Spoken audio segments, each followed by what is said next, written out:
আসসালামু আলাইকুম ওয়া রাহমাতুল্লাহি ওয়া বারাকাতুহু। সম্মানিত দর্শক, আজকের জীবনের গল্পটি খুবই গুরুত্বপূর্ণ। সম্পূর্ণ এই গল্পটি শুনলে আপনারা বুঝতে পারবেন একটা মেয়েকে বিয়ে দেওয়ার পর তারা কতটুকু কষ্ট সহ্য করতে হয় এবং কতটুকু নির্যাতন সহ্য করে।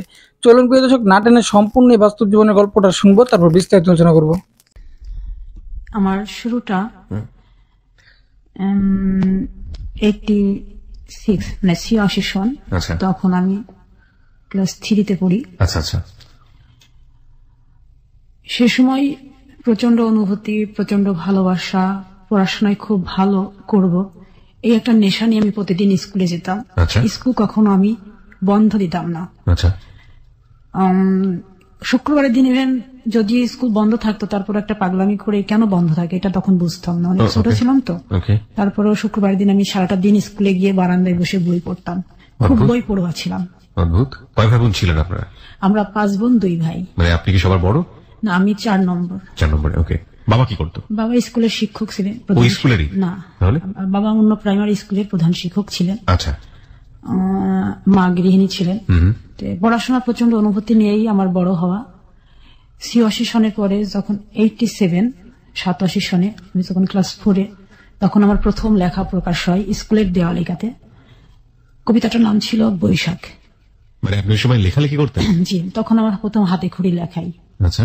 মানে আপনার পরিবারের কেউ ছিল নাকি আপনি নিজে না, থেকে? কেউ ছিল না। এটা আমার স্কুলের ম্যাডাম, মালিকা ম্যাডাম, উনি বেগম মালিকা, উনি আমাকে, আমাদের বাংলা টিচার ছিলেন, উনি আমার ভিতরে স্বপ্ন গেঁথে দিয়েছিলেন লেখার জন্য।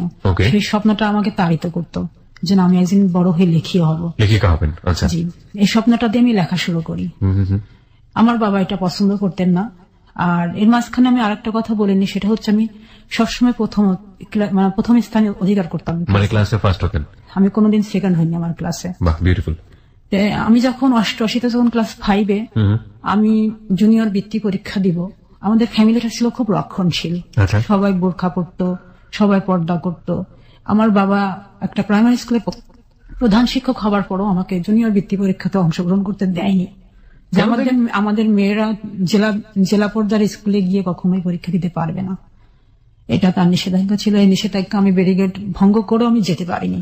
মানে জেলা পর্যায়ে যেতে পারবে না মানে ঠিক বুঝলাম না, ঘরের বাইরে হতে পারবে না?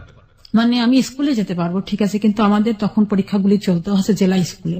আমাদের মানে পোপারে যে স্কুলগুলি ছিল সেখানে আমাদের কোনো মানে এই ধরনের পরীক্ষাগুলি নেওয়া হতো না। এত ছোট মেয়ে স্কুলে গেলে বা জেলা স্কুলে গেলে সমস্যাটা কোথায়? এটা আমি তখন, বাবা কি খুব রক্ষণশীল ধার্মিক প্রকৃতির ছিলেন? হ্যাঁ, ধার্মিক প্রকৃতির ছিলেন। আর এর মাঝখানে আরেকটা কথা বলেনি, সেটা হচ্ছে আমি যখন ক্লাস 5-এ তখন আমার প্রথম চোখের অসুখ ধরা পড়লো। আমি বোর্ডের লেখাগুলো কিছু দেখতাম না। আমি যখন স্যাররা আমাকে অঙ্ক করতে দিতেন, আমি অঙ্ক করতে পারতাম না। ওই সময় আমার চোখে প্রথম আমার ডিফেক্ট ধরা পড়লো। আমার বাবাকে আমি বলেছিলাম আমার চোখ দেখানোর জন্য। তো বাবা বললো যে আমি যদি মেয়েকে চশমা দেই চোখে, তাহলে আমার মেয়ের আর কখনো বিয়ে হবে না। এই একটা কুসংস্কার, হীনমন্যতা নিয়ে সে কখনই আমার চোখের ডাক্তারের কাছে নিয়ে যায়নি। এই অবস্থায় আমি 8ম শ্রেণী পর্যন্ত আমি দিনপাত করলাম। যখন আমি 90 সন ক্লাস 7-এ, তখন আমি আমাদের স্কুলের অ্যানুয়াল স্পোর্টসে আমি দাবাতে চ্যাম্পিয়ন হই। আমার ছোটবেলা থেকে দাবায় হাতে খড়ি আমার চাচার কাছে। চাচারা খুব ভালো দাবা খেলতেন, মামারা দাবা খেলতেন, এটা দেখে দেখে আমি শিখেছিলাম। তো আমি 7-এ যখন, তখন আমি দাবাতে চ্যাম্পিয়ন হলাম। 8ম শ্রেণীতে ওঠার পরে আমার রোল তখন 10। দাবাতে চ্যাম্পিয়ন হল মানে কোন দাবাতে, কি কম্পিটিশনে চ্যাম্পিয়ন হল? এটা অ্যানুয়াল স্পোর্টসে। স্কুলে? আচ্ছা। স্কুলে আমি চ্যাম্পিয়ন হলাম। হওয়ার পরে আমি যখন 8ম শ্রেণীতে, আমার রোল তখন 10 ক্লাসে, যেহেতু আমি মাধ্যমিক স্কুলে চলে গেছি। তখন আমি হায়ার জুনিয়র বৃত্তি পরীক্ষা দেওয়ার জন্য একটা প্রস্তুতি নিয়েছিলাম। আমার বাবা সেটাতেও অংশগ্রহণ করতে দেয়নি। এই দুইটা আমার ছোটবেলার সবচাইতে বড় কষ্ট। তারপরে আমি নিয়মিত স্কুলে যাওয়া শুরু করলাম, পড়াশোনাও করি। হঠাৎ এটা সন ছিল আগস্টের 15 তারিখ। আমার বড় চাচার বড় মেয়ে মারা গেলেন। ওই মৃত্যু বাড়িতে আমাকে দেখতে আসে। দেখতে আসার পরে বাবা পছন্দ করে, কিন্তু আমি জানতামও না যে আমার জন্য কে বা কারা আসছেন। আমি ওই দিন শুক্রবার ছিল, আমি মানে একটা বিভূতিভূষণ বন্দ্যোপাধ্যায়ের গল্পের বই পুঁই মাছা, ওটা আমি পড়ছিলাম ঘরে বসে। আমার ছোটবেলা থেকে গল্পের বই পড়ার প্রতি খুব নেশা ছিল। পড়তে পড়তে আমার মা আমাকে ডাক দিলেন। ডাক দেওয়ার পরে বললো যে পড়া বাদ দিয়ে তুমি এদিকে আসো। আমি গেলাম। বললো তোমাকে সাজতে হবে, পোশাক পরতে হবে। আমি বললাম কেন, আমি তো পোশাক পরেই আছি, নতুন করে কেন আমি পোশাক পরবো? বললো যেটা বলছি সেটা করো, কথার অবাধ্য হবে না। আমি তাদের কথা মতন পোশাক পরলাম এবং আমাকে কি করতে বলা হবে, কেন বলা হবে, কোথায় যেতে হবে, এই অপেক্ষায় আমি থাকলাম। তাও বইটা আমি হাত থেকে ফেলিনি, আমি আমার পড়ার টেবিলে বইটা নিয়ে বসেই আছি। ইতিমধ্যে আমার বড় বোন, যে বোনটার বিয়ে হয়ে গেছে, সেটা হচ্ছে কুমারখালীতে, ও চলে আসলো ওর হাজবেন্ড সহ। আমি এটা দেখে আরো বিস্মিত হলাম, ওর তো এখন আসার কথা না, ও কেন আসলো? ও আমাকে কিছু বলে না, শুধু হাসে। ওর হাসির অর্থ আমি তখন বুঝিনি, কারণ তখন তো আমি অনেক ছোট। কোন ক্লাসে পড়ছেন যেন? তখন ক্লাস 8-এ। ক্লাস 8-এ পড়েন, রাইট। তারপর বিকেল যখন 5টা বাজে, তখন ইতিমধ্যে 8-10 জন বেশ বয়স্ক লোক আমাদের বাড়িতে আসলেন। তাদের আসার অর্থটা আমি বুঝিনি। তখন মাসে একটা করে সিনেমা হতো, আমাদের বাড়িতে একটা সাদা কালো টেলিভিশন ছিল। তো আমরা সিনেমা দেখার জন্য খুব উৎসুক থাকতাম, যে মাসে তখন একটা সিনেমা হতো, মিস করতাম না। টেলিভিশনের ঘরে যখন যাব, তখন আমাদেরকে যেতে দেওয়া হয় না, এখানে যেতে হবে না, সিনেমা দেখতে হবে না। শুক্রবার ছিল না? হ্যাঁ হ্যাঁ, বিটিভিতে সিনেমা দেখাতো, জুমার নামাজের পরপরই শুরু হয়ে যেত মোটামুটি। হ্যাঁ, তো ওই সময় আমরা সিনেমা দেখার খুব উৎসুক ছিলাম, ছোট ছোট ভাই বোন গুলো মিলে আমরা দেখতাম। যেহেতু 8-10 বাড়িতে কোনো টেলিভিশন ছিল না, বিধে অনেক সবাই ভিড় জমাতো। গ্রামে এই সিনারিটা এখনো বোধহয় দেখা যায়, একেবারে প্রত্যন্ত গ্রামাঞ্চলে যাদের টেলিভিশন নাই তারা হয়তো এরকম করে। তারপর আমার মা চা তৈরি করলেন, সেমাই তৈরি করলেন, ফলমূল কাটলেন, কেটে আমাকে রান্নাঘরে ডাকলেন। আমি রান্নাঘরে গেলাম, সেগুলো ট্রেতে সাজিয়ে আমাকে আমাদের বসার ঘরে নিয়ে যাওয়া হলো। আমাকে চেয়ারে বসতে বললেন, আমি বসলাম। আমার নাম জিজ্ঞাসা করলো, কোন ক্লাসে পড়ি, ঠিকানা লিখতে বললো, ঠিকানা লিখলাম। লেখার পরে ঘন্টাখানেক তাদের সামনে আমি পুতুলের মতো বসে থেকে আমি উঠে চলে আসলাম। চলে আসার পর তারপরে আর কিছু জানতে পারলাম না, যে কি হবে, কি হচ্ছে, কেন আসলেন, এগুলি আমি কিছু জানতে পারলাম না। বাবাকে শুধু দেখলাম রাত্রি 8টার সময় বাইরে গেলেন এবং 10 মিনিট পরে সে ফিরে আসলেন। এইটুকুই শুধু আমার খুব বেশি করে মনে পড়ে। তো মাকে ডাকলেন, ঘরের দরজা বন্ধ করে কি বললেন সেটাও আমি জানি না। তারপরে ওই রাত্রেই বাবা চলে গেলেন কুমারখালীতে। যাওয়ার পরে পরের দিন ফিরে আসলেন, তখন বাজে সকাল 10টা। ওকে। ফিরে আসার পর কুমারখালী কোথায় ছিল এটা? কুষ্টিয়া। কুষ্টিয়ার কুমারখালী। আচ্ছা, যেখান থেকে লোকজনগুলো এসেছিল, তাই কি? ওকে। ফিরে আসার পর বাবা বাড়িতে সমস্ত কিছু তৈরি করা শুরু করলেন। ফ্যামিলির আরো অনেকে, চাচারা, মামারা, মানে একটা উৎসব একটা ভাব চলে আসলো। উৎসব ভাব তখন আমি বুঝতে পারলাম। তারপরে ওনারা আসলেন আমাদের বাড়িতে সন্ধ্যার দিকে আবার, মানে যারা এসেছিল তারা আবার আসলো। হ্যাঁ, আসার পরে ওই মুহূর্তে আমি তখন খুবই মানে হতবাক হয়ে গেলাম। এর মাঝখানে আমার আরেকটা কথা মনে পড়লো, সেটা হচ্ছে আমার ছোট মামা তখন বুয়েটের স্টুডেন্টস। মামা তখন ঢাকাতেই থাকতেন। মামা বাড়িতে ফিরলেন, এটা ছিল জুলাই মাস। ওই সময় মামা আমার রেজাল্ট দেখলেন, যে তোর রেজাল্ট কেমন। আমি বললাম যে মামা, আমি 777 মার্কস পেয়েছি এবার, তবে আমি বৃত্তি পরীক্ষা দিব। তো মামা আমাকে বৃত্তি ফিস 80 টাকা সহ আমাকে 500 টাকা হাতে তুলে দিলেন ওই মুহূর্তে। বললেন যে তুমি বৃত্তি গাইড এগুলি সব কিনবে এবং পরীক্ষা ভালো করে দিবে, এসএসসির পরে আমি তোমাকে ঢাকা নিয়ে যাব। আচ্ছা। মামার সেই স্বপ্নটা আমার বুকের মধ্যে শুধু স্বপ্নই হয়ে রইল। মানে ওই সময়টাতে আপনি স্বপ্ন দেখছিলেন? ওকে, যখন আপনার বাড়িতে লোকজনের আনাগোনা হচ্ছে। আমার স্বপ্নটাকে সেখানে মৃত্যু দেওয়া হলো আর কি। এই মৃত্যুটার কথা আমার হয়তো শেষ দিন পর্যন্ত আমি ভুলবো না। আচ্ছা, শুনি আমরা স্টোরিটা। তারপরে এইভাবে মামা চলে গেলেন ঢাকাতে। আবার আমাকে খুব সাহস দিলেন, বাহবা দিলেন, যে তুমি রেজাল্ট অনেক ভালো করছো, আরো ভালো করতে হবে, আশা করি তুমি অনেক ভালো করবে। বাবার এই সিদ্ধান্তটা উনি জানতেন না, যেহেতু উনি জুলাই মাসে এসেছিলেন, আর আমার আমার এই ঘটনাটা ঘটলো হচ্ছে সেপ্টেম্বরে। তারপরে সেপ্টেম্বর ওনারা এসে আবার ফিরে গেলেন। ফিরে যাওয়ার পরে অক্টোবর মাসের 25 তারিখে, ওই দিন ছিল শুক্রবার, বিকেল 4টার দিকে আমাদের বাড়িতে আবারও নতুন করে 8-10 জন আসলেন। বেশ অভিভাবক টাইপের, মানে অভিভাবকরা আসলেন আর কি। আসার পর ওনারা আবার নতুন করে আমাকে দেখলেন, দেখার পরে ওনারা আমাকে পছন্দ করলেন, পছন্দ করার পরে ফিরে গেলেন। ফিরে যাওয়ার পরে বাবাকেও আবার যেতে বললেন। বাবা ওই রাত্রি 10টার সময় চলে গেলেন কুষ্টিয়ার কুমারখালীতে। তারপরে রাত্রি 2টার দিকে বাবা ফিরে আসলেন। ফিরে আসার পর পরের দিন থেকে উৎসব একটা শুরু হলো বাড়িতে। সেই উৎসবের অর্থ আমি তখনও বুঝিনি। আমার ফুপুরা, আমার বোন, আমার চাচারা সবাই একসাথে হলেন বাড়িতে। হওয়ার পর আমাকে শুধু একটা ঘরের মধ্যেই থাকতে বলা হচ্ছে বারবার। বাইরে বেরোলেই আমার প্রতি রাগারাগি করা শুরু করলেন, তুমি কেন বাইরে এত বেরোচ্ছ।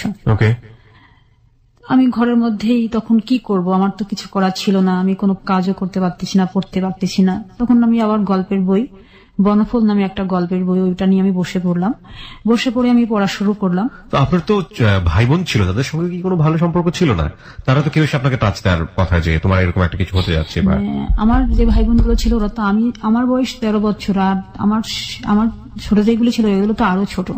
আর বড় যেগুলো ছিল সেগুলো বিয়ে হয়ে গেছে? বড় বলতে আমার বড় ভাইটা বড়, আর আমার ইমিডিয়েটলি যে বোনটা সেটা হচ্ছে ওর বিয়ে হয়েছে, আর আমার উপরে একটা ভাই ছিল সেটা মারা গেছে। এই কারণে আমি এখন 3 নম্বরে পড়ি, আমি 4 নম্বরে ছিলাম আর কি। যাই হোক, এইভাবে বই পড়ছিলাম। তারপরে আমাকে সন্ধ্যার দিকে নিয়ে গেলেন গোসল করাতে, গোসল করালো, হলুদ মাখালো। তখন বুঝতে পারলাম আমি তখন হতবাক হলাম যে এটা কেন। আমি আর তখন কিছু বলার মতো। আপনি তখনও কি জানতেন যে কার সঙ্গে বিয়ে হচ্ছে? তখনও জানতাম না যে কার সাথে আমার বিয়ে হচ্ছে, এটা আমি জানতাম না, আমাকে দেখানো হয়নি। তারপরে গুটি গুটি করে রাত্রি সময়টা পেরিয়ে মধ্যরাত্রিতে আসলো। আসার পরে প্রায় 2টা বাজে, ওই সময় আমাদের বাড়িতে কাজী আসলেন। কাজী আসার পরে আমাকে একটা রুমে বসিয়ে শুধু সিগনেচার করতে বলা হলো যে এই যে বইটা থাকে ওই বইটাতে সিগনেচার করা হলো, তুমি এখানে সিগনেচার করো। সিগনেচার করে নিয়ে গেলেন। নিয়ে যাওয়ার পরে আপনি সিগনেচার করে ফেললেন? আমি করে ফেললাম। আমি লেখা পড়া এগুলিতে খুব উস্তাদ, আমি এটা বুঝি নাই, দেখি নাই যেটা কি জিনিস। একটা ওই যে বিয়ের যে ভলিউমটা থাকে ওটাতে সিগনেচার করতে বললেন, আমি সিগনেচার করলাম। তারপরে নিয়ে চলে গেলেন। চলে যাওয়ার পরে আমাকে নতুন শাড়ি পরানো হলো। হওয়ার পরে আমাকে তখন কবুল বলানোর জন্য বারবার আমাকে খুব তাগিদ দেওয়া লাগলো। আমি কিন্তু বলতেছিলাম না যে আমি বিয়ে করব না। আমার বাবা আমাকে ঠাস করে একটা চড় দিয়ে দিলেন, তখন আমি বলতে বাধ্য হলাম। তারপরে এইভাবে আমার বিয়েটা হয়ে যায়। রাত্রিটা পার হবার পরে সকালবেলা আমাদেরকে বিদায় দিল। বিদায়ের মুহূর্তে আমি শুধু এক নজর দেখেছিলাম, কিন্তু কথা তো তখন বলতে পারি না, কথা বলার কথাও না। যে যাহাকে আমি চিনি না তার সাথে আমি কেন কথা বলবো। আমাদের গাড়িতে তুললেন, নিয়ে গেলেন। আমার নানি আমার সাথে গেলেন। আমার নানি তখন বেশ শরীরের দিক থেকে তার বাঁধন ভালোই ছিল। যাওয়ার পর দুপুরের দিকে আমার শ্বশুর বাড়িতে আমি যতদূর বুঝতে পারছি যে তখন পর্যন্ত আপনি ভালোভাবে জানেন না যে আপনার বর আসলে কে। এক নজর যাকে দেখলেন উনি আপনার বর? হ্যাঁ, আমি বরের বেশে আছে, এইটুকুই আপনি দেখলেন। মানুষটা কে কি কিছু জানেন না, আপনি তখন কথাও হয়নি আপনার সঙ্গে? কথাও হয়নি আমার সাথে। তারপরে আমি যখন ওদের বাড়িতে গেলাম, যাওয়ার পর আমাকে উঠানে বসালো। বসানোর পর গ্রামের অনেক মানুষ দেখতে আসলেন, দেখলেন, চলে গেলেন। সন্ধ্যা পর্যন্ত ওদের বাড়িতে অনেক উৎসব আমেজ চলছে, যে নতুন বোন এসছে, ছোট ছেলের বউ। আমার শাশুড়িও খুব আমাকে দেখে খুব পছন্দ করছেন, উনি বুকে আমাকে জড়িয়ে ধরলেন। কেউ কারোর সাথে পরিচয় করিয়ে দিচ্ছে না যেটা তোমার শাশুড়ি হয়? আমার শাশুড়ি পরিচয় করিয়ে দিলেন। ওই সময় আমি চিনলাম যেটা আমার শাশুড়ি। আর আমার ননদ ছিল 9 জন। 9 জন ননদ সেই সময় উপস্থিত ছিলেন। 9 জন ননদ আসলেন। তা আমার ভাসুর ছিল শুধু একজন, উনি চিটাগংয়ে থাকতেন। উনি তখন এসে পৌঁছাননি। উনি তখনও যখন পৌঁছান, উনি রাস্তাতে আসেন, চিটাগং থেকে আসবেন। তারপরে বিয়েতে আরো উৎসব শুরু হবে আর কি। এটা তো হঠাৎ বিয়ে, সেরকম প্রিপারেশন তো কোনো কিছু ছিল না বিয়ের। তো গ্রামে গিয়ে আপনি কি দেখলেন? আপনি তো একটা বাড়ির মধ্যে ছিলেন, ওদের বাড়ি ঘর এগুলো কেমন, কি দেখলেন? ওদের বাড়ি ঘর অনেক বড়। কারণ এখানে একটু বলে নি যে আমার শ্বশুরদের চা বাগান ছিল, খাগড়াছড়ি আব্দুল জব্বার চা বাগান। ওনারা ওই চা বাগানের মালিক, এবং অনেক বনিদি আসলে, এদের অনেক টাকা পয়সা, জৌলুস, অনেক কিছুই ছিল। তারপরে রাত্রিবেলা খাওয়া দাওয়ার পরে আমাকে বাসর ঘরে দিবে। আমি ভয়ে যেতে পারিনি, আমি খুব কান্নাকাটি করতেছিলাম। এই মাঝখানে আপনার হাজবেন্ডের সঙ্গে আপনার কোনো কথা হয়নি? কথা হয়নি আমার সাথে। উনি আমাকে রেখেই ওনার ইয়ারগান নিয়ে উনি বেরিয়ে গেছেন ঘর থেকে। ইয়ারগান নিয়ে? আচ্ছা। উনি খুব পাখির নেশা ছিল, পাখি শিকারের। আমি শুনলাম আর কি যে ও তো ইয়ারগান নিয়ে বেরিয়ে গেছে। ওকে। সবাই বলছে বউকে দেখছি, বরকে একসাথে দেখবো, এরকম অনেকেই বলছিল। তখন আমার এক ননদ বললো, তো ছোট ভাই তো চলে গেছে ইয়ারকার নিয়ে। ওকে। এইটুকু আমি শুধু আমার কানে আমি শুনেছিলাম। তখনও ওই ছোট ভাইকে আপনার ভালো করে দেখা হয়নি, মানে হাজবেন্ডকে ভালো করে দেখা হয়নি। ওকে। তারপরে হ্যাঁ, খাওয়া দাওয়া হলো। রাত্রি যখন 10টা বাজলো, বাজার পরে তখন আমাকে বাসর ঘর, যেটাকে বলা হয় বাসর ঘর, সুন্দর করে সাজানো হয়েছে, সেখানে আমাকে রেখে ওরা চলে গেছে। ওকে। চলে যাওয়ার পরে আমি খুব ভয়ে, তখনও সে ফেরেনি, আমি খুব ভয়ে আমি ওই ঘরে না থেকে আমি আমার শাশুড়ির ঘরে চলে আসি। আমি কান্নাকাটি করতেছিলাম খুব। তো শাশুড়ি বললো, ছোট মানুষ, ওকে আর আজকে বিব্রত করার দরকার নেই, আমি আমার কাছে রাখি, ও আসুক, তারপর আমি দিয়ে আসবো। একা একা ঘরে ভয় পাচ্ছে, আমি দিয়ে আসবো আমার ছেলের কাছে। তো আমার শাশুড়ি ওই সময় আসলে উনি কুষ্টিয়া মোহিনীমেল মহিলা যে স্কুলটা ছিলেন, ওই স্কুল থেকে উনি 1921 খ্রিস্টাব্দের উনি এসএসসি পাস আর কি। উনি খুব মানে ওই সময় উনি খুব আধুনিক ছিলেন আর কি, আধুনিক ছিলেন। তো ছেলের সাথে ওনার খুব বন্ধুত্বমূলক সম্পর্ক ছিল ওনার ছেলের সাথে। আমি বললাম যে আমি খুব ভয় পাচ্ছি মা, আমি যাব না। কেন যাবে না তুমি? আমিও তো ছোট সময়, আমিও তো এই সংসারে এসেছি। আমাকে বোঝালেন উনি, আমি তখন বুঝ মানি না। তারপর উনি যখন আসলেন তখন প্রায় রাত্রি 12টা বাজে। আচ্ছা।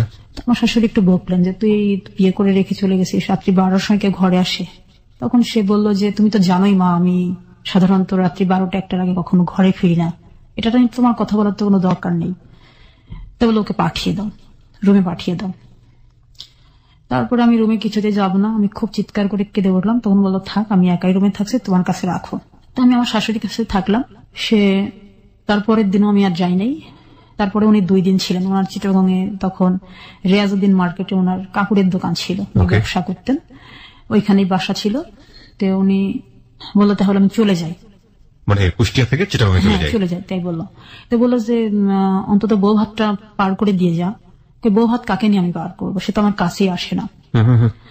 এটা বললো। বলার পরে 2 দিন পরে আমার মানে ভাসুরের ওয়াইফ, তার 2টা বাচ্চা সবাই চলে আসলো। গ্রামে আসার পরে বাড়িটা আরো বেশি হলো, জমজমাট হলো। আমাদের বাড়ির থেকে লোকজন আমাদেরকে আনতে গেল, আমাকে নিতে আসলো। নিতে আসার পরে আমি আমার মায়ের বাড়িতে গেলাম। যাবার থাকাকালীন উনি ওইখানে আমাদের বাড়িতে গিয়ে 1 দিন থাকলেন। সেদিন আমি ওনার সাথে আমি এক বিছানায় যাইওনি। মানে আপনাদের সঙ্গে আমি যতটুকু বুঝতে পারি তখন পর্যন্ত কোনো কথোপকথন হয়নি আমার সাথে। তার আগ পর্যন্ত কি আপনি লোকটাকে সম্পর্কে চেহারায় দেখেছেন? বয়সের ব্যাপার থাকে, কার সঙ্গে বিয়ে হলো, দেখতে কেমন? এটা আমার মনের ভিতরে তখন ফিলিংস নেই। আমি শুধু আমার বিয়ে হওয়ার পরেও আমার কিন্তু বই হাতে, তখনও বই হাতে, আমার বই হাতে। আমি পরীক্ষা দিব, আমি একবার বৃত্তি পরীক্ষা আমি দিতে পারিনি, এবার আমি হায়ার জুনিয়র বৃত্তি পরীক্ষা দিব। এটা আমার তখনও নেশা, আমার চোখে, আমার মুখে, আমার ভিতরে, আমার তখন স্পন্দন যে আমি পরীক্ষা দিব। এটা আমি আমার শ্বশুর বাড়িতে গিয়েও আমি ওই আমার পড়াশোনার মধ্যে, হ্যাঁ, আমার ভাসুরের ছেলেমেয়েরা, ওই যে আমার স্বাস্থ্য ভাসুরের ছেলেমেয়েরা তখন ক্লাস 8-এ যারা পরে, ওদের কাছ থেকে বই চেয়ে আমি পড়তাম। এরকম। তো গেলেন আপনি বাড়িতে? হ্যাঁ, বাড়িতে গেলাম। তারপরে উনি আমাকে রেখে চলে গেলেন আমাদের বাড়িতে। উনি আমাদের বাড়ি থেকে চিটাগং চলে গেলেন। তারপরে আর ফিরে আসেনি। চিটাগং যাওয়ার পরে আমাকে চিঠি লিখতেন, আমি চিঠির উত্তর দিতাম না। চিঠি আসতো প্রতিদিন, মানে প্রতি সপ্তাহে একটা করে চিঠি আসতো। কি থাকতো চিঠির মধ্যে? পড়ে দেখতেন? মনে আছে? পড়তাম, চিঠিগুলো পড়তাম। আমাকে কখনো প্রিয়সী, কখনো প্রিয়া, কখনো এভাবে আমাকে সম্বোধন করতেন। হয়তো তুমি একদিন আমাকে মেনে নিবে, হয়তো একদিন তোমার সাথে আমার সংসার জীবন শুরু হবে, এরকম অনেক কথাই লিখতেন। তারপরে আমাকে, আমি ক্লাস 8-এর আমি যখন 8ম শ্রেণী, যখন আমি ফাইনাল পরীক্ষা দিব, পরীক্ষাতে অ্যাটেন্ড করলাম। 5টা পরীক্ষা দেওয়ার পরে আমার আর পরীক্ষা দেওয়া হয়নি। আমার বাবা আমাকে রেখে আসলেন আপনার শ্বশুর বাড়িতে। শ্বশুর বাড়িতে, তুমি বিয়ের পর আর থাকতে পারবে না, এখানে থাকতে পারবে না। না, আমাকে রেখে আসেন। কিন্তু পরীক্ষাটা দেবার আমার খুব ইচ্ছা ছিল, আমার পরীক্ষাটা দেওয়া হয়নি। শ্বশুর বাড়ি থেকেও কোনো স্টেপ নিল না? না। আমার শাশুড়ি বললো যে, শাশুড়ির খুব ইচ্ছে ছিল আমি পড়াশোনা করি, কিন্তু বললো আমার ছেলের অনুমতি না দিলে আমি তো পড়াতে পারবো না, আমার শাশুড়ি।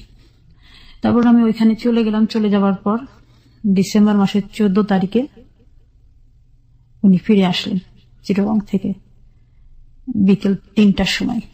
আমি বাসায় বসে আর কি, আমার শাশুড়িও খুব গল্পের বই পড়তেন, সালিহা নামে একটা গল্পের বই আমি পড়তেছিলাম। তো ওটা পড়তেছিলাম আমি, শীতের বিকেল, আমি বসে বসে রোদ্রে বসে পড়তেছিলাম। আমার বাইরে সবাই বলছে যে আমার ভাসুরের ছেলে মেয়েরা চিৎকার করে বলছে, চাচা চলে এসছে, চাচা চলে এসছে। আমার শাশুড়ি এবার বাহিরে গেলেন, যে ছেলেকে রিসিভ করে নিয়ে আসলেন। নিয়ে আসার পরে তখন বলছে যে, মা, ওর পাগলামি কি বন্ধ হয়েছে? তাই বলছে, আগে যেরকম পাগলামি করতো এখনো কি পাগলামি করবে? কোনটাকে আসলে আমরা পাগলামি বলবো, কি আসলে পাগলামি, সেটা পুরো গল্প জুড়ে উঠে আসবে। তবে প্রিয় শ্রোতা, আমরা এই পর্যায়ে ছোট্ট একটা বিরতি নিতে চাই। আজকে এখানে নার্গিসের জীবনের গল্প আপনারা শুনছেন। আমাদের সমাজে বাল্যবিবাহের যে রেওয়াজ এবং বাল্যবিবাহের যে ভয়াবহ দিক, সেটা কি আজকের জীবনের গল্প নাকি অন্য কিছু, সেটা একটা প্রশ্ন আমাদের এই প্রথম পার্টি উদ্ভব হয়েছে। আমরা সবসময় একটা কথা বলি যে কোনো বিরতিতে আসলে আজ করার কোনো উপায় নেই যে গল্পটি আসলে কোথায় গিয়ে আবার শুরু হবে এবং কোথায় গিয়ে থামবে। সুতরাং আপনারা এক ধরনের অনুমান করলেও করতে পারেন এতটুকু শোনার পরে, বাট আসলে কি ঘটতে যাচ্ছে সেটা আমরা দেখব। হ্যাঁ, নার্গিস, আপনি যেটা বলছিলেন যে আপনার হাজবেন্ড ফিরে আসলেন এবং আপনার মাকে প্রশ্ন করছেন যে আপনার পাগলামো কমেছে কিনা। তারপর উনি ফিরে আসার পরেই ফ্রেশ হওয়ার পরে উনি ঘুমাতে গেলেন আমার সাথে কোনো কথাবার্তা না বলেই। আমি আমার মতো বই পড়ছিলাম। আমার শাশুড়ি আমাকে বারবার বলছিলেন তুমি উঠে ঘরে যাও, আমি তারপরও যাইনি।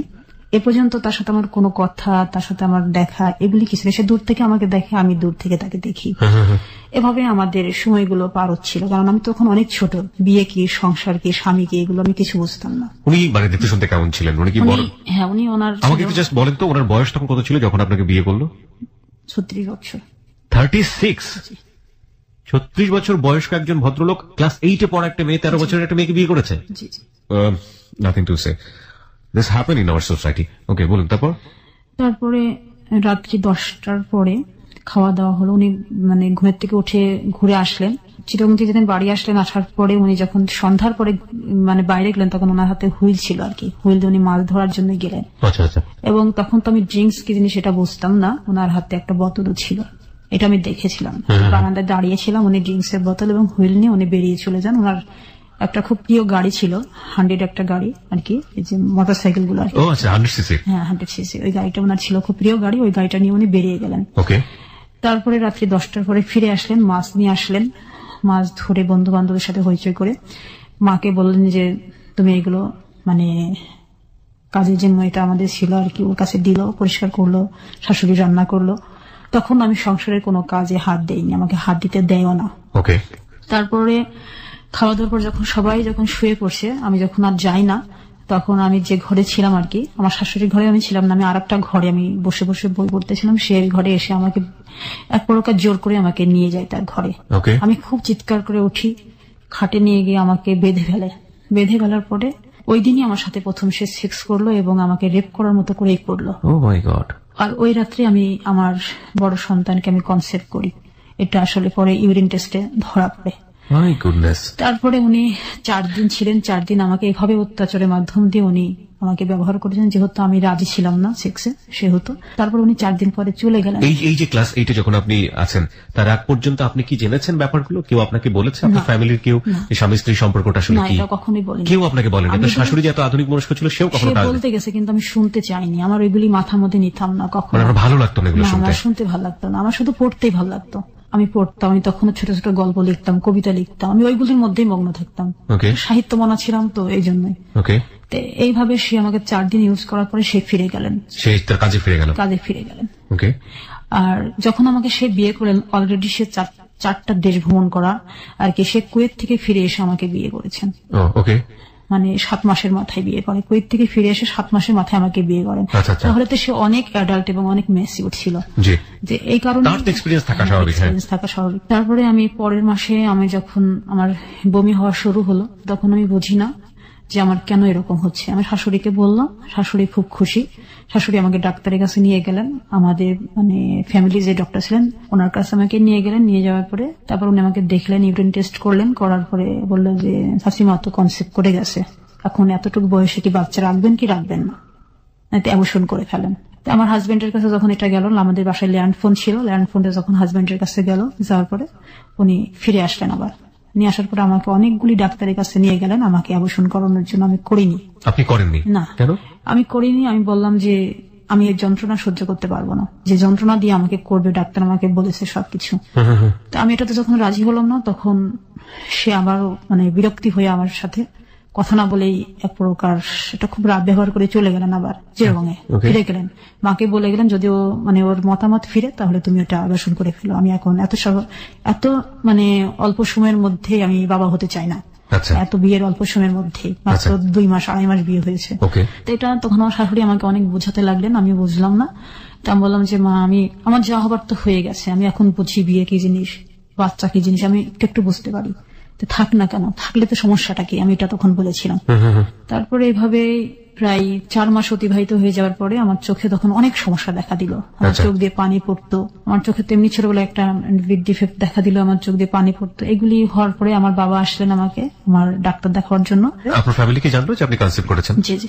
ওনারা কিভাবে নিলেন? ওনারা স্বাভাবিকভাবে নিলেন, যেহেতু আমার বড় বোনের তখনও বাচ্চা হয়নি, বড় বোনের 3 বছর বিয়ে হয়ে গেছে। 12-13 বছরের একটা মেয়ে সে কনসিভ করে যাচ্ছে এবং সেটাকে একজন স্কুলের প্রধান শিক্ষক সে স্বাভাবিকভাবে নিচ্ছেন।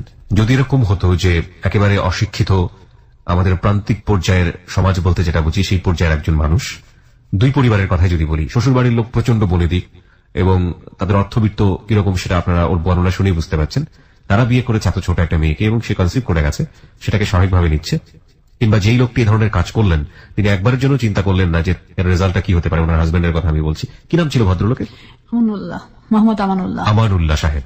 এবং একই সাথে ওনার বাবা এবং ওনার ফ্যামিলি। বিয়ে দেয়াটা তো একটা ভয়াবহ রকমের অপরাধ করেছে সেটা, তারপরেও মেয়েটা কনসিভ করেছেন এবং এটাকে স্বাভাবিকভাবে নিচ্ছেন। Hardest reality. ওকে, বলুন তারপরে আমি ঢাকাতে আসলাম তখন। জি, চোখ দেখানোর জন্য। হ্যাঁ, ঢাকাতে আসলাম, মামার বাসাতে উঠলাম উত্তরা 6 নম্বর সেক্টরে। তারপরে ওখান থেকে মামা ঢাকা ক্যান্টনমেন্টের, উনি তখন মেজর, আমার 4 নম্বর মামা, আমার মামা 6 জন, উনি হচ্ছে মেজর, তখন আমি করি আর কি। মামা বাবাকে খুব বকলেন যে এত সুন্দর একটা মেয়ের ভবিষ্যৎ তুমি নষ্ট করে দিলা, এটা তোমার কাছে আমি চাইনি, আমার বোনটা তোমার কাছে এজন্য আমরা বিয়ে দেয়নি। তারপরে পরিবাগে ডক্টর হারুন সাহেব প্রফেসর, ওনার কাছে আমাকে দেখানো হলো চোখ। দেখানোর পর উনি চোখ দেখলেন, ট্রিটমেন্টের ব্যবস্থা করলেন, চশমা দিলেন। এটা নিয়ে আমি ফিরে গেলাম বাড়িতে। জুলাইয়ের 2 তারিখ, ওই দিন ছিল শুক্রবার। আমার হাজবেন্ড আমাকে আর মেনে নিতে পারে না। কেন? সে শুধু একটা কথাই বলে যে আমি অন্ধবধি, কি করব, তোমার চোখে এত পাওয়ার, এত এই।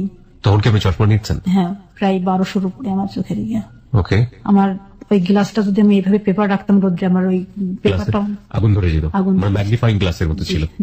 তখন আপনি পেটে বাচ্চা, এই অবস্থায় আপনার হাজবেন্ড বলছেন অন্ধবৌদি কি করবো? হ্যাঁ, ওই সময় উনি আমাকে আমার বাবার সাথে, আমার বাবাকে ডেকে অপমান করে আমাকে তুলে দেন।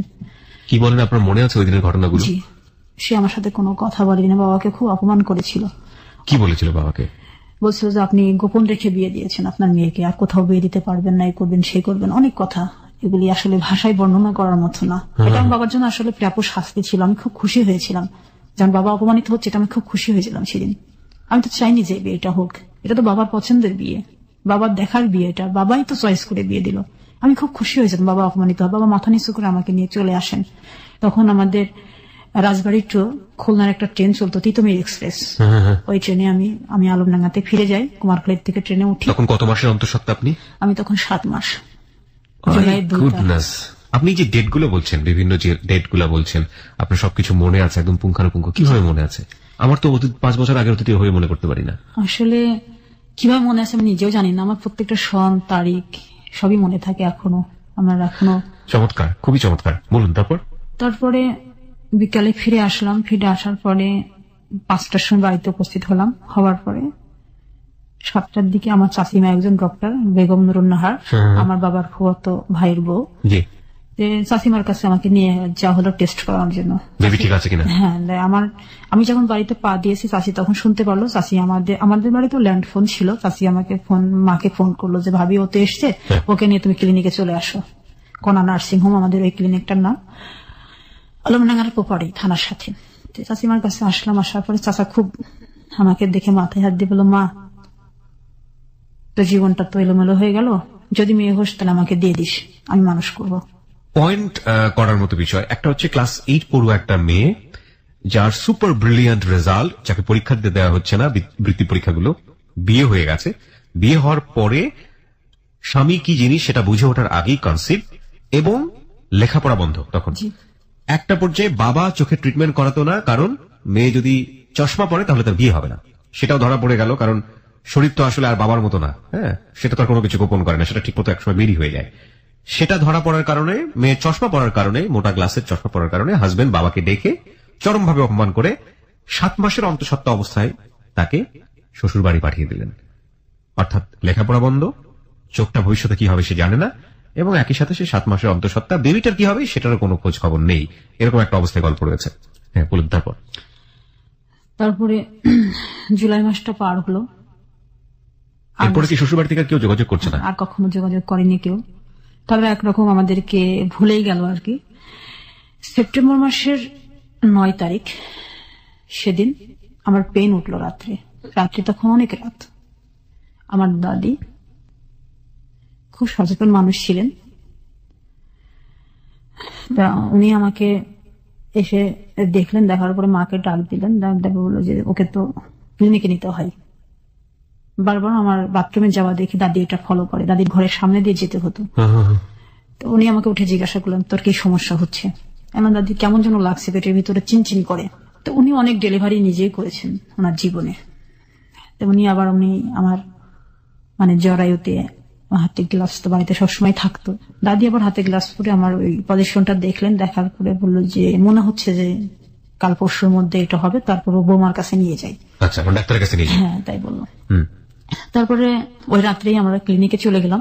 চাচি উপর থেকে বাসাও করেছিল, উপর থেকে নিচে আসলেন। আসার পরে বললো যে মাকে বললো যে ভাবি এখনো হয়নি, এটা এরকম হতে পারে এই স্টেপে, এরকম সময় এরকম সিচুয়েশন গুলি হয়। তারপর একটা আল্ট্রাসাউন্ড করে আমি দেখি। পরের দিন আল্ট্রাসাউন্ড করলো, করার পরে আমাকে সেলাইন দিয়ে ফেলে রাখলো আর কি। বললো যে বাসায় যাওয়ার দরকার নেই, এখানেই থাক। আচ্ছা, ক্লিনিকেই থাক। 10 তারিখ পার হলো, 11 তারিখ পার হলো। 11 তারিখ থেকে আমার ব্যথা বন্ধ হয়ে গেল, আমার কোনো আর ব্যথা নেই। এদিকে ডেলিভারি হওয়ার সম্ভাবনা বন্ধ হয়ে গেল, আমার শরীর আর রেসপন্স করে না। 12 তারিখ দুপুর পর্যন্ত চাচিমা অনেক ওয়েট করলেন যে দেখি কি হয়। তো 12টার সময় উনি আমাকে আবার নতুন করে আবার একটা সেলাইন পুশ করলেন, ওষুধ দিলেন। দেওয়ার পরে আমি ক্লিনিকেই আছি, আমার সেলাইন তো পুশ চলছে। আমার শুয়ে থাকতে ইচ্ছে করছিল না, খুব কষ্ট হচ্ছিল, প্রচন্ড কষ্ট। যে কষ্টটা আমি মনে হচ্ছিল আমি কেন এখানে, আজকে আমার কেন বাচ্চা হবে, আজকে আমার কেন পড়া বন্ধ হবে, আমার কেন বিয়ে হবে, কেন আমার বিয়েটা আবার ভেঙে যাবে, এগুলি আমি কখনো আর মিলাতে পারিনি। এইসব অনুভূতি গুলো ভিতরে ভিতরে খুব কষ্ট দিচ্ছিল। দাদির সাথে ছোট ছোট গল্প করতেছিলাম। আমি বলছিলাম দাদি আমার বাচ্চা মনে হয় 1 মাস পরে হবে, আমার মনে হয় ভুল আছে আমার হিসাবে, চলো বাড়িতে চলে যাই, আমার ভালো লাগছে না এগুলো, তুমি সেলাইনটা বের করে ফেলো। বলতো ওয়েট কর না, ওয়েট কর। আমি তখন বললাম আমি আর শুয়ে থাকতে পারবো না, একটা নার্সকে ডাক দাও, যেহেতু আমাদের ক্লিনিক আমাদের এটা একটা পাওয়ার আছে, একটা নার্সকে ডাক দাও, ওই স্যালাইনের এটা নিয়ে ঘুরবে আমার পিছন পিছন, আমি একটু হাঁটবো। আচ্ছা, আমি আর শুয়ে থাকতে পারছি না, আমি বেডে আর শোবো না। আমি আজকে 2 দিন বেডে শোয়া, আমার খুব কষ্ট হচ্ছে বেডে শুতে। তখন একটা নার্স আসলো, আসার পরে ওটা নিয়ে আমি বিভিন্ন রোগীদের দেখে বেড়াতে লাগলাম। আর বাচ্চা যাদের হয়েছে, বাচ্চা যাদের হবে, এরকম রোগী অনেক আছে। তখনও হাজবেন্ডের কোনো খোঁজ খবর নেই? না, খোঁজ খবর নেই। আচ্ছা। তারপর আমি দেখতে দেখতে আমার মেডিসিন যেগুলো মানে আরো পাওয়ারফুল মেডিসিন যাতে সিজার করে যাতে না লাগে, চাচি এই ব্যবস্থাই করেছেন আর কি। যেহেতু বয়স্ক হাজবেন্ড, চাচিমা এগুলি সব বুঝে, সে আমার মাকে বলছে যে বয়স্ক হাজবেন্ড যদি সিজার করা হয় হয়তো নাও মানতে পারে। হ্যাঁ, আর সিজার করলে তো একটা সমস্যা থেকে যায়, সেলাইয়ের একটা সমস্যা থেকে যায়, অনেক কাজের একটা সমস্যা থাকে। বললাম আমি নর্মাল যতক্ষণ হবে না ততক্ষণ আমি ডেলিভারি করব, কিন্তু আমার সেপ্টেম্বরের 13 তারিখে আমার আসলে ডেট ছিল বাচ্চা ডেলিভারি হবার। এটা 12 তারিখের ঘটনা। কি পরিমাণ ভয়াবহ রূঢ় আইএমএ জাহিলিয়া যুগে আমরা বসবাস করি। একটা মেয়ে বাঁচবে কিনা সেটার কোনো খোঁজ খবর নেই, ওই মেয়েটার ডেলিভারি কিভাবে হবে এবং হাজবেন্ড সেটা মানবে কিনা সেটা নিয়ে চিন্তা ভাবনা।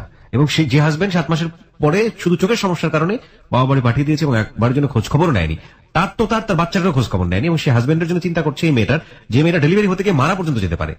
মানে বর্ণনাতীত, মানে এগুলো আসলে বর্ণনা করতে গেলে নিজের ভেতরের যে মানে ক্ষুব্ধ যে মানে রূঢ় যে আচরণ আসলে রেডিওতে বসে কন্ট্রোল করা খুব ডিফিকাল্ট হয়ে যায়, যে কারণে কিছু বলছি না আসলে।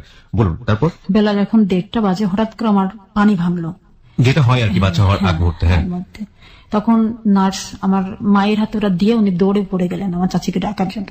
আর 2টা নার্স আমাকে বেডে তাড়াতাড়ি শুয়ে দিলেন। শুয়ে দেওয়ার পর চাচিমা এসে খুব বকাবকি শুরু করলেন, তোমাকে না বলছি এই মুহূর্তে হাঁটবে না, এখন শুয়ে থাকতে হবে বেশি, তুমি কেন হাঁটাহাঁটি শুরু করলে, এখন যদি অন্য কিছু হয় তাহলে আমি কি করব, বাচ্চাটা মরে গেল আমার কোনো সমস্যা নেই, কিন্তু তোমাকে তো বাঁচাতে হবে। চাচিমা এইভাবে আর কি রাগ করে উঠলেন। উনি তো আমাদের ফ্যামিলির এইগুলি তো মানতেই পারছেন না। উনি তো নওগাঁর মেয়ে ছিলেন, উনি অনেক মানে যুদ্ধ করে উনি ডাক্তার হয়েছিলেন, ওনার জীবনের হিস্ট্রিটা আমার চেয়ে বেশি করুন আমার চাচিমার, এই কারণে উনি মানতে পারছেন না। আমার মেয়ে 2:30টার দিকে হলো। আমার মেয়ের কোনো ভিতরে মানে স্পন্দন ছিল না। মেয়ে হলো ফার্স্ট? জি, ওকে। স্পন্দন ছিল না আমার মেয়ের। আমার মেয়ের কোনো কান্না শ্বাস নেয় নেই, না, কান্না নেই। শ্বাস নেয় না, কিচ্ছু নেয় না। আমি শুধু দেখলাম চোখ মেলেন চাষিমা মানে পা দুটো এরকম ধরে শুধু থাবড়াচ্ছে আমার বাচ্চাটাকে, শুধু কান্না করার চেষ্টা করাচ্ছে। যখন আর কাঁদলো না, একটু কেঁদে ওঠার পর পরে ওনাকে মানে সিলিন্ডার দিল, সিলিন্ডারে নাকে দিয়ে ওকে একটা বেবি কটে দিয়ে ওকে বাইরে দিয়ে দিল। আচ্ছা। তারপরে অক্সিজেনের সিলিন্ডার দিয়ে ওনাকে বাইরে দিয়ে দিল আর কি, বাচ্চাটাকে? হ্যাঁ, বাইরে দিয়ে দিল চাষিমা। তারপরে আমার যেটুকু ট্রিটমেন্ট করার দরকার করে উনিও বাচ্চাটাকে দেখাশোনা করার জন্য বেরিয়ে গেলেন। তার মা আমাকে শুধু বললো অনেক সুন্দর মেয়ে হয়েছে, তাই বললো। আপনার মা? হ্যাঁ। ওকে। আমার মেয়ের ওজন তখন 4.5 পাউন্ড। আচ্ছা। 4.5 পাউন্ডের একটা মেয়ে আমি আমার শরীর থেকে বের করলাম। এই অনুভূতিটা অনেক, এটা ইট কান্ট বি এক্সপ্লেইন। এটা আসলে মা হওয়ার অনুভূতিটা আসলে এক্সপ্লেইন করা যায় না। তারপরে রাত্রি 10টার দিকে আমরা ক্লিনিক থেকে বাড়িতে গেলাম। আচ্ছা। জসিমা বললো এখন বাড়িতে যেতে। বাচ্চাটাকে কোলে নিয়ে চলে গেলেন? আমার মায়ের কোলে ছিল। আপনি তখনও নেননি? আমি কোলে তখনও নেয়নি। আবার বাড়িতে গেলাম। বাড়িতে যাওয়ার পরে আমার বোন, বড় বোন, আমার বড় দুলা ভাই সবাই আসলো আমাদের বাড়িতে। আসার পরে বাড়িতে ভালো একটা আনন্দ। অনেকদিন ছোট বাচ্চা বাড়িতে নেই।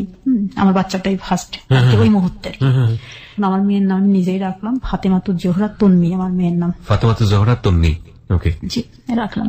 পরের দিন সকালে আমার বড় চাচার মেজো ছেলে আর কি, আমার মেজো ভাই, উনি ফ্যামিলির মানে সমস্ত কিছু কাজগুলোর মধ্যে উনি বেশি ইনভলভ থাকতেন। আচ্ছা।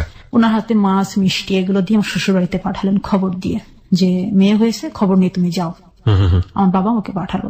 মেজো ভাই গেলেন আমার শাশুড়ির কাছে। আমার শাশুড়ি বললো আমার ছেলে নেই, আমি কিভাবে দেখতে যাব, এখান থেকে কেউ দেখতে যাবে না। আচ্ছা। এই বলে পরের দিনই ওই সকালে গেছেন ভাইয়া, সন্ধ্যার সময় ভাইয়া ফিরে এসছেন। ফিরে আসার পরে এই কথা বললেন। ওরা সবাই বিমর্ষ। সেপ্টেম্বরের 12 তারিখে তো মেয়ে হলো। অক্টোবর মাসের 10 তারিখ 9 তারিখে আমি আর আমার বাবা ডাক্তার বলেছিলেন যে হারুন সাহেব যে আপনার যে নাতিটা হবে তাকে আপনি টেস্ট করাবেন, হবার পরপরই, যেন দেরি করবেন না। ঢাকাতে আসার দরকার নেই, আমার ছাত্র জালাল আহমেদ খুলনাতে বসে, ওখানে আপনি দেখাবেন। আমি 9 তারিখে বাবার সাথে করে ট্রেনে করে চলে গেলাম। যেহেতু ডেলিভারি রোগী বাস। মেয়েটাকে কি দেখাবে? মানে মেয়েটাকে টেস্ট করবে? হ্যাঁ, মেয়ের চোখে কোনো সমস্যা আছে কিনা। ডাক্তার জালাল সাহেবকে দেখলাম। দেখানোর পরে পরের দিন আমি সকালে ট্রেন ধরে চলে আসলাম বাড়িতে। আসার পরে 10টার সময় বাড়িতে এসে পৌঁছালাম। রূপসা ট্রেনে আসলাম খুলনার থেকে আলমডাঙ্গা। আমাদের তো 2 ঘন্টা লাগে ওখান থেকে আসতে। আমি ড্রেস শেষ মানে খুলে আমি হাত মুখ ধুয়ে বাচ্চাটাকে দুধ খাওয়ানোর জন্য বারান্দাতে বসেছি। এর মাঝখানে পিয়ন চলে এসছে, আমাদের পোস্ট অফিসের পিয়ন।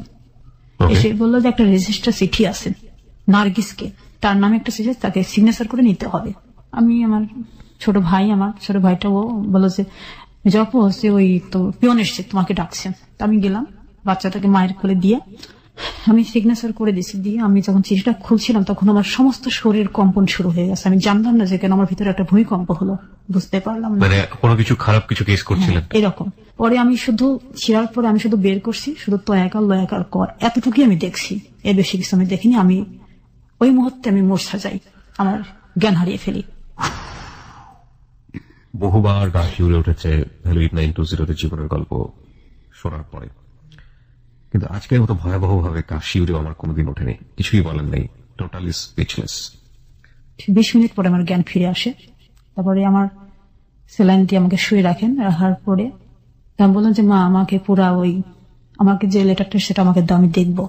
দেখলাম ওখানে লেখা আছে যে আমার শ্বশুর বাড়ির লোকজন আমাকে না জানিয়ে তাদের অন্ধ মেয়ে আমার সাথে বিয়ে দেয়, এবং ওই যে সন্তানটা হয়েছে সন্তানটা আমার না, এই সন্তানটা তার ভালোবাসার কোনো ফসল, এবং এই অবৈধ সন্তানের বাবা আমি হতে চাই না, এই কারণে আমি তাকে ডিভোর্স দিচ্ছি। শুধু এই কথাটুকুই সেখানে লেখা ছিল। এবং এটা একটা তালাকনামায় ছিল কাজী অফিসের। জি, কুষ্টিয়া কাজী অফিস থেকে এটা আসে, কাজী আফসার উদ্দিন এটা সিগনেচার করে। তখন আপনি কি করছিলেন? মানে আপনাকে যখন এটা পড়ে শোনানো হলো? না, আমি নিজেই পড়েছি। আপনি নিজেই পড়লেন? নিজেই পড়লাম, নিজের ভিতরে শক্তি সঞ্চয় করে নিজের সমস্ত যন্ত্রণাকে আমি মানে ভিতরে আরেকবার হাতুড়ি দিয়ে আমি মানে আঘাত করে আমি নিজেই পড়লাম। আমার মায়ের কাছ থেকে আমি নিয়ে আমি বললাম আজকের থেকে এই তালাকনামাটা আমার কাছেই থাকবে, এটা কেউ নিতে পারবে না, এবং তোমরা এই সম্পর্কে আমাকে কিচ্ছু জিজ্ঞাসাও করবে না, আমি কোথায় রেখেছি, কিভাবে রেখেছি। যেটা তোমরা দিলে আজকে উপহার, এই উপহার নিয়ে আমি আমার পথগুলো চলবো, এটা বলে আমি আমার ঘরের দরজা বন্ধ করে দিয়েছিলাম। আমার মেয়ের বয়স তখন মাত্র 24 দিন। তারপর আস্তে আস্তে মেয়েটা বড় হতে লাগলো। বাবা মার রেসপন্সটা কি ছিল ওই সময়টাতে? কি কিছু বলতো? হ্যাঁ, বাবা মা তখন আর কি রেসপন্স করবে। এটা যখন তালাকনামাটা বাড়িতে যখন আসলো, আমার আর একটা মামা ব্রিগেডিয়ার বর্তমানে এখন, উনি সিএমএস এর ডক্টর। তো দুই মামা যেটা মেজর, উনিও আসলেন এই খবর পাওয়ার পরে। আসলে বাবাকে তো প্রচন্ড বকাবকি করলেন। মামা বললেন যে আমরা মামলা করব, এবং এই মামলার মাধ্যম দিয়ে আমরা জানতে পারলাম সে নাকি মালয়েশিয়াতে চলে গেছে। মামলা করলেন আপনারা তাহলে? মামারা বলছে সে যে দেশেই থাক, আমি হাই কমিশনের মাধ্যম দিয়ে তাকে আমি নিয়ে আসবো দেশে, সে যত বড়ই হোক না কেন, শক্তিশালী। আমার দুই মামা মিলে কুষ্টিয়া কোর্টে এবং চুয়াডাঙ্গা কোর্টে মামলা করলেন। করার পরে মামারা তো ঢাকাতে ফিরে আসলেন। বাবা গিয়ে কি করলেন, আমার যেখানে মামলা করা হয়েছে ওটা আমার মায়ের চাচাতো ভাই ছিল, সৌরভ উকিল, অ্যাডভোকেট সৌরভ। সেখানে গিয়ে আমার বাবা সেই মামলাটাকে তুলে ফেললেন। কেন? বাবা বললেন যে আমার সামাজিক কারণে আমি কোনো মামলা করতে পারবো না, কারণ আমার সামাজিক সম্মান ক্ষুণ্ণ হবে। বাবা এই কথাটা বললেন। তখন আমার মামারা বললেন কি যে তুমি যেহেতু আমার বউ নাই, আমার ছোট বোনের হাজবেন্ড, সেহেতু তুমি আমাদের সাথে আর সম্পর্ক রাখবে না, কারণ তোমার এই সমস্ত পাগলামি আমরা মেনে নিতে পারবো না। মেয়েদের জীবন নষ্ট করে ফেলছো, তুমি মামলা করবে না, এখানে ভয় পাচ্ছ। যখন মেয়েকে বিয়ে দিলা তখন তোমার কোনো লজ্জা হলো না, তোমার সামাজিক কোনো ইয়ে হলো না, এখন তোমার এত লজ্জা কিসের? তারপর মামারা খুব ক্ষুব্ধ হয়ে বাবার সাথে আর কথা বলতেন না দীর্ঘদিন। তুলে ফেলার পরে আমি একটা বছর 92 থেকে 93 নভেম্বর মাস পর্যন্ত কারোর সাথে আমি কথা বলতাম না।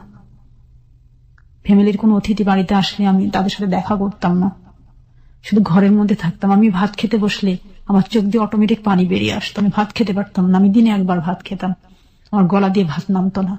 সারাক্ষণ শুধু মনে হতো আমার বিয়ে হলো কেন, আমার পড়া বন্ধ হলো কেন, আমার মেয়ে হলো কেন, আমার ডিভোর্স হলো কেন। আমি 4টা সমীকরণ কখনো আমি মেলাতে পারিনি আমার জীবনের সাথে। আমার ওই মুহূর্তে যখন আমি আমার বাবার বাড়িতে আমার মেয়েটাকে নিয়ে অবস্থান করছিলাম, আমার ফ্যামিলিতে আমার ফুপুরা, আমার অন্যান্য আত্মীয় স্বজনরা যখন আসতো, তখন আমার মাকে আমার বাবাকে প্রশ্ন করতো যে মেয়েকে কেন ডিভোর্স দেওয়া হলো। আর ওর মধ্যেই যেহেতু এপাড়া ওপাড়া আমার একটা ননদের বাড়ি ছিল, তারা খুব ফলাও করে প্রচার করতো এটা আমার অবৈধ সন্তান, আমার অবৈধ সন্তানের মা, এই সন্তান আমার ভাইয়ের না। এটা পুরো পাড়াময় প্রচার যখন হয়ে গিয়েছিল, তখন আমি আর ঘর থেকে বেরোতে পারতাম না। আমি তো জানতাম যে এটা আমার কার সন্তান। এটার আমার বাবা যেহেতু স্কুলের শিক্ষক ছিলেন, সেহেতু তার পক্ষে সম্ভব ছিল না। সে আমাকে এসে বকাবকি করতো, বলতো তুমি যোগ্য মেয়ে নও, তুমি সংসারী মেয়ে নও, তুমি সংসার করতে পারলে না, তোমাকে মরতে হবে। আমার হাতে কখনো বিষ তুলে দিত, কখনো দড়ি তুলে দিত গলায় দড়ি দেবার জন্য। আমি আমার মেয়ের মুখের দিকে তাকিয়ে কখনো এগুলো করতে পারিনি। হঠাৎ করে আমি ঝড়ের পরে যে গল্পটা আছে মানিক বন্দ্যোপাধ্যায়ের, সেই মাহবুবের গল্প আমাকে জীবনে ফিরিয়ে নিয়ে আসলো, আর একটা নতুন জীবন দিল। আমি চিন্তা করলাম সেই মাহবুবকে কত প্রচন্ড অত্যাচারের মধ্য দিয়ে মাহবুবকে সে ঝড়ের সাথে প্রতিযোগিতা করে ওকে মুদি দোকানের জিনিসগুলো টানতে হতো। তারপরে আমি আমার বই তুলে নিলাম হাতে। আমার মেজমামা ছিলেন যশোর শিক্ষা বোর্ডের শিক্ষা কমিশন, মহিউদ্দিন কেরু। মামার কাছে আমি গেলাম যশোরে, মামা আমি পরীক্ষা দিব, আমার পরীক্ষা দেওয়ার ব্যবস্থা করে দিন। 94 সালেরই ক্যান্ডিডেট ছিলাম, আমার 90 কখনো পড়া হয়নি। মামা বললো যে তুমি 95 সালে পরীক্ষা দাও, তুমি পারবে। আমি বললাম না মামা, আমি যে সালের আমি পরীক্ষার্থী ছিলাম আমি সেই সালেই পরীক্ষা দিব, আমি দেখিয়ে দিতে চাই যে আমিও পারি। আমি ডিসেম্বর মাসের 1 তারিখ থেকে আমি পড়া শুরু করলাম। যখন আমি অঙ্ক বই নিয়ে হাতে করে বসলাম, আমার বীজগণিত তখন মাথায় আর কিচ্ছু ঢোকে না। যে মেয়েটি আমি কখনো 80 নিচে কখনো আমি অঙ্কে মার্কস পাইনি, সেই মেয়েটি আর আমি অঙ্ক করতে পারি না। আমার সব ভুলে গেছে 2 বছরে। পরে মামাকে অনুরোধ করে বললাম যে মামা আমি তো অঙ্ক কিছু বুঝি না, আর আমার মাথায় ঢুকে না, প্রাইভেট মাস্টার কাছে যাই আসি, আমি অঙ্ক করতে পারি না। অঙ্ক যখন করতাম তখন আমার সবকিছু ওই 2 বছরে যে গত 3 বছরে যে 91 থেকে যে 93 লাস্ট পর্যন্ত ঘটনাগুলি আমার ভেসে আসতো, আমি পারতাম না, কোনোদিন কনসেন্ট্রেট করতে পারতেন না। পরে মামা আমাকে কি করলেন, 135টা পাটিগণিত অঙ্ক আমাকে করে দিলেন, নোট করে দিলেন, আর 5টা সম্পাদ্য, অপবাদ্য আমার মাথায় ঢুকতো না। এই 40টা আইটেম আমি মুখস্থ করেছিলাম A to Z। আমি প্রতিদিন লিখতাম, লিখে যথারীতি আমার পরীক্ষা শুরু হলো মে মাসের 2 তারিখ 1994 সাল। তার আগের দিন ছিল মেয়েদের চুয়াডাঙ্গা গভর্নমেন্ট স্কুল বালিকা বিদ্যালয় থেকে আমি প্রাইভেট পরীক্ষা দিলাম, SSC পরীক্ষা। আগস্টের 2 তারিখ শুক্রবারের রেজাল্ট বের হলো, আমি 2nd ক্লাস পেলাম। This is really amazing যে প্রত্যেকটা ডেট আপনি সবকিছু মনে রেখেছেন কিভাবে। It's very interesting. Okay. তারপরে আমার মার্কশিট আসলো, মার্কশিট আমি দেখলাম, অঙ্কে আমি 35 পেয়েছি, ইংরেজিতে 66 মার্কস পেয়েছি, 70 মার্কের আনসার দিয়ে ইংরেজিতে ভালো করেছি। সব সাবজেক্টে আমার ছিল, আমার মোট মার্কস হয়েছিল 570, 30 মার্কের জন্য আমি ফার্স্ট। ফার্স্ট ডিভিশন পাননি। আপনার মেয়ের বয়স তখন কত? আমার মেয়ের বয়স তখন মাত্র 2 বছর। কলেজে আমি ভর্তি হলাম, আলমডাঙ্গা ডিগ্রি কলেজ, আচ্ছা। মানবিক বিভাগে। আমি একটা বছর খুব ভালোভাবে আমার কলেজের জীবনটাতে আমি এনজয় করলাম, পড়াশোনা করছি খুব ভালোভাবে, যে আমার ওইটা আমি পুষিয়ে নিব, আমি এবার স্টার মার্কস পেয়ে আমি উত্তীর্ণ হতে তো চাই। এই সময়টাতে পরিবার থেকে বাধা আসতো না? কারণ ওই যে বাবা তো আপনাকে বৃত্তি পরীক্ষা দিতে দিত না। না, ওই সময় মামারা খুব গালাগালিজ করার পরে চাচাদের উদ্দীপনে আমি আবার পড়াশোনা শুরু করি। আচ্ছা। তখন বাবা মেনে নিতে বাধ্য হয়। আচ্ছা। তারপরে আমার মেয়েটাকে আমার বাবা মা খুব যত্নে পালন করতে লাগলো, যেহেতু তাদের প্রথম নাতি, তারা খুব ভালোবাসতো আমার মেয়েকে। আমার মেয়েকে কোনোদিন কষ্ট দেয়নি। ওকে। আমি যখন কলেজে ভর্তি হলাম, হওয়ার পরে কলেজে যখন পড়াশোনা করি, এই কলেজে পড়াকালীন আমি একটু খেলাধুলা মনা এবং সাংস্কৃতিক মনা ছিলাম। এই সাংস্কৃতিক অঙ্গনে যখন আমি পা ফেললাম, তখন আমার বাবা আমার প্রতি আবার বিরোধ হয়ে গেলেন। আমার পড়াশোনাটা সেখানে আবার স্টপ হয়ে যায়। কি ধরনের? যে তুমি আর কোনো কিছুতে অংশগ্রহণ করতে পারবে না, পড়াশোনা। সাংস্কৃতিক অঙ্গন বলতে আপনি কি ধরনের, কিসে পার্টিসিপেট করলেন? খেলাধুলাতে? আমি যেমন দাবা খেলতাম, হ্যান্ডবল খেলতাম, খুব ভালো ব্যাডমিন্টন খেলতে পারতাম। আচ্ছা। তারপরে আমি এইগুলো বাবার কানে যখন গেল, তখন বাবা আমাকে বললাম তোমার কলেজ যাওয়া বন্ধ। তখন বলতাম যে তোমার ভাইরাও তো কলেজে যায়, ফাংশন করে, আমি করলে সমস্যা কি? রাইট। তো বলতে যে তোমার সমস্যা আছে, মেয়েদের এত স্বাধীনতা ভালো না। ওকে। আমি চুপ করে যেতাম, প্রতিবাদ করার মতো ভাষা বা সাহস তখন আমার জন্মেনি। যাই হোক, অগ্রহায়ণের শেষে যখন পৌষ শুরু হতো, পৌষ মেলা হতো, পৌষ মেলায় আমি আমার প্রথম বইটা বের করি, 12 মাসের ছড়া। মানে আপনি বাসায় বসে বসে ছড়া লিখতেন? হ্যাঁ, ছড়া, কবিতা, গল্প লিখতাম। ওই সময় গ্রামগুলিতে অনেক পালাগানের আসর বসতো, যাত্রা আসর বসতো। জি। তো ওই সময় আমার বইটা যখন আমি করলাম, তখন বাবা আরো খেপে গেলেন। আমার সেই 12 মাসের ছড়ার বইটা যখন আমি অনেক আনন্দ নিয়ে আমি বাড়িতে নিয়ে আসি, আমার বাবা সেই বইটা তাৎক্ষণিক পুড়িয়ে দিলেন। আমার বাজারে কোনো বই থাকবে না, আমার কোনো লেখার বই থাকবে না। সেটা আমার আর একটি স্বপ্নে সেদিন মৃত্যুর দিন ছিল। এমনকি সেই পাণ্ডুলিপিগুলো আমাকে পুড়িয়ে দেওয়া হলো। সেই পাণ্ডুলিপি আমি আর জন্ম নিতে পারিনি। প্রথম বইয়ের মৃত্যু আমার এভাবে হলো। তারপর আমার জিদ জন্ম হলো ভিতরে, আমি একদিন লিখিয়ে হব, আমার বই আসবে বাজারে, এটা আমি দেখাবো। এটারও একটা অন্যতম কারণ ছিল আমার পড়া বন্ধ হবার। 94 থেকে 99 পর্যন্ত আমি আর ইন্টারের বই হাতে করতে পারিনি, কলেজে যেতে পারিনি। আমাকে ঘর কেন্দ্রিক করা হলো, আমার মেয়েটাকে আমার কাছ থেকে নিয়ে নেওয়া হলো। আমার মেয়েকে আমি দুধ খাওয়াতে পারতাম না, আমার মেয়েকে বুকে নিয়ে আমি ঘুমাতে পারতাম না। আমার বাবা একটা কথাই বলতো, তুমি ব্যর্থ, তোমার কোনো কিছু যোগ্যতা নেই, তুমি মানুষ হিসাবে ব্যর্থ, তোমার মরে যাওয়াই ভালো। প্রতিবার ঈদ আসতো বাড়িতে, সব ভাই বোন ঈদের কাপড় পেত। আমার স্বামী ছিল না বিধে আমি কোনোদিন নতুন ঈদের কাপড় পাইনি। দীর্ঘ 5 বছর আমি কাটিয়েছি পুরানো জামা পরে। আমার বাবার সামর্থ্য ছিল, সব ছিল, তারপর আমাকে দেওয়া হয়নি। শুধু আমি সংসার করতে পারিনি এই জন্য, শুধু আমি স্বামীকে ধরে রাখতে পারিনি এই জন্য। এটাই ছিল সবচেয়ে বড় অপরাধ আমার। এভাবে যখন 99 পর্যন্ত আমার জীবন থেকে চলে গেল 5টি বছর, তখন আমি ইচ্ছা করে আমি সাদা থান পড়তাম আমার দাদির কাছ থেকে। আমার সাদা দাদির সেই থান নিয়ে আমি 5 বছর থান পরে আমি কাটিয়েছি। এটা পড়ার আর একটা কারণ ছিল, আমার ছোট বোন যেটা ইমিডিয়েটলি ছিল সেটা ঝিনাইদহে বিয়ে হয়েছে। ওই বোনটার বিয়ের দিন আমার বাবা আমাকে ডেকে বলেছিল, তুমি বিয়ের কোনো জিনিস ধরবে না, আমার মেয়ের জীবনটা নষ্ট হয়ে যাবে। সেটা আমি খুব কষ্ট পেয়ে আমি বাড়ির ঝাড়ের নিচে, আমাদের বাড়িতে একটা বাঁশের বাগান ছিল, বাগানে গিয়ে আমি বসেছিলাম, প্রচুর কেঁদেছিলাম। সেদিনকে থেকে আমি রঙিন কাপড় পরে পড়া বন্ধ করে দিয়েছিলাম। এটা 1995 সালের 29শে মে। তারপরে থেকে আমি আর কোনোদিন 99 সাল পর্যন্ত আমি রঙিন কাপড় পরিনি। 99 সালে ছোট মামা যখন ফের আমাদের বাড়িতে আসলেন, দীর্ঘ একটা মান অভিমানের পরে মামা এসে বাবাকে খুব রাগারাগি করলেন, বলে ওকে পরীক্ষা দেওয়া হোক, ও পরীক্ষা দিবে, ভালো রেজাল্ট করবে। 99 সালের মে মাসে আমার ইন্টার পরীক্ষায় আমি অংশগ্রহণ করলাম। মাত্র 4 মাস আবার পড়াশোনা করলাম, রাত দিন খেটে পড়াশোনা করে আমি 2nd ক্লাস পেলাম ইন্টারে। ডিগ্রিতে ভর্তি হলাম আমি বিএসএস গ্রুপে, সমাজ বিজ্ঞান রাষ্ট্রবিজ্ঞান সাবজেক্ট নিয়ে আমি ভর্তি হলাম। বিএ ফার্স্ট ইয়ারে যখন আমি কুষ্টিয়া গভর্নমেন্ট কলেজে ক্লাস করি, প্রতিদিন ট্রেনে যেতাম, সকালের ট্রেনে, আমি বিকেলের ট্রেনে ফিরে আসতাম ক্লাস করে। মেয়েটা বাসায় থাকতো, আমার মায়ের কাছে, আমার বোনদের কাছে থাকতো। মেয়ে তো তখন বড় হয়ে গেছে, বাবার কথা বলতো না? না, কখন বাবার কথা জিজ্ঞাসা করিনি। বাবার কোনো স্মৃতি ওর তো জানা নেই সেই সময় পর্যন্ত, না, ওর তো কিছু জানা নেই। 99 সালের বিএ ফার্স্ট ইয়ারে যখন স্টুডেন্টস, তখন 16 ডিসেম্বর আমার মা পিঠা বানাচ্ছিল। ওই মুহূর্তে বাড়িতে ফোন আসলো যে আমার ওই হাজবেন্ড মালয়েশিয়া থেকে ফিরে আসছে, সে আমাকে নিতে আসবে। এইটুকু শুধু খবর শুনলাম আমি। আমার দুলাভাইয়ের কাছে এটা জানিয়েছে যে আমি ভুল করেছি, আমার বউ এবং মেয়েকে আমি নিয়ে যাব, আমাকে যেন ক্ষমা করা হয়।